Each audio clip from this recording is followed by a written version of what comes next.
Hey everybody, Scott Steen with winnersandwhiners.com. Happy New Year! We are coming to you from the Iron Eagle studio, deep in the bowels of the Winners and Whiners Sports and Entertainment Complex, to talk about game number 5 today on your bowl card. This comes to us from Pasadena, California. This is the Rosé Bowl. Rosé, the third most popular wine with bored suburban housewives. Rosé, the granddaddy of all Excuse me? Sorry, folks, I'm being told that's Rose. This is the Rose Bowl, not Rosé. My mistake. There was an accent mark there. I'm sorry. It was just a little smudge on my paper. My bad. Anyway, this, as you probably know, comes to us from the home of the Big Bang Theory there in Pasadena. Make sure you say hi to Sheldon and Wolowitz and the rest of the gang as you head to Pasadena. This features the Washington Huskies against the Ohio State Buckeyes. An old-fashioned tussle between the number one team in the Big Ten and the number one team in the Pac-12. Washington finished 10-3 on the season, 4-9 against the number, and the over hit just 3 times in their 13 contests. That might be a preview. There could be a callback to that. Keep that in mind. The Ohio State Buckeyes finished first in the Big Ten, 12-1 straight up, 6-6-1 against the number, and 7-6 overs versus unders. You know, the Ohio State Buckeyes have 2 big cards to play. Number one, it's Urban Meyer's last game. Is it going to be the last game he ever coaches? My money's on no, but it's probably going to be the last game he coaches for the Ohio State Buckeyes. Secondly, they're really playing the Rodney Dangerfield. No respect at all. Ohio State, and they've got a case. They're the first 12-win Power 5 champion to not make the playoffs, and I guarantee you, they are extra salty after watching the Notre Dame Fighting Irish suck like a champion on Saturday night. That looked like 2 different weight classes, Clemson and Notre Dame. I think Ohio State believes they could have probably given the Tigers a little better game there. And who could argue, because Notre Dame scored 0 points. So, yeah, it would have been hard not to beat that number. This is going to be strength versus strength, everybody. The Ohio State passing offense versus the Washington Husky passing D.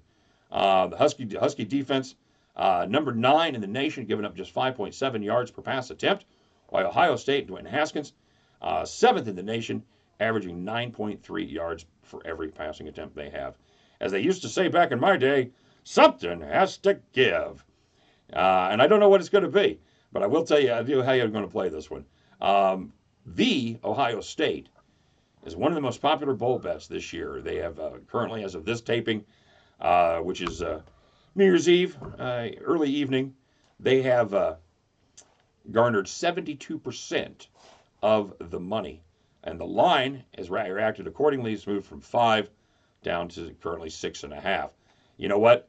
We've talked about fading the public before, and it's even more pronounced when one team is getting less than 30% of the action. When one team is catching less than 30% of the public money, like the Washington Huskies are in this situation, that team has gone 36, 21, and 1. That is 63.1% on total since 2005. And what I really like in this game, though, I like the under. I think any game that includes the Washington Huskies is priced too high at 56.5. Washington is they're about 106, 107th in pace of play. They just want to drag you down to their level and go at a snail's pace down the field. Ohio State, they want to get off the field as far as defensively. They led the Big Ten in third down defense. Ohio State, they've got a great punter who can flip the field. And unfortunately, both of these teams have below average field goal kickers. That means they're going to be going for it on 4th. There could be some turnover and downs. There could be some missed field goals. All of those things help put it in the under column for me. So, for me, I like the under is my main play in this game, under 56.5. It's kind of I'm going to lean with Ohio State. I'm going to kind of fade the trends there just a little bit. I think 6.5. I actually think that's a pretty sharp number. I'm not sure there's much value left to be had. I would have had to consider this down in the 4.5, 5 range. Once we get up to 6.5, I'm going to play the under. That is the bet I have more confidence in. If you want to lean Ohio State, I ain't mad at you.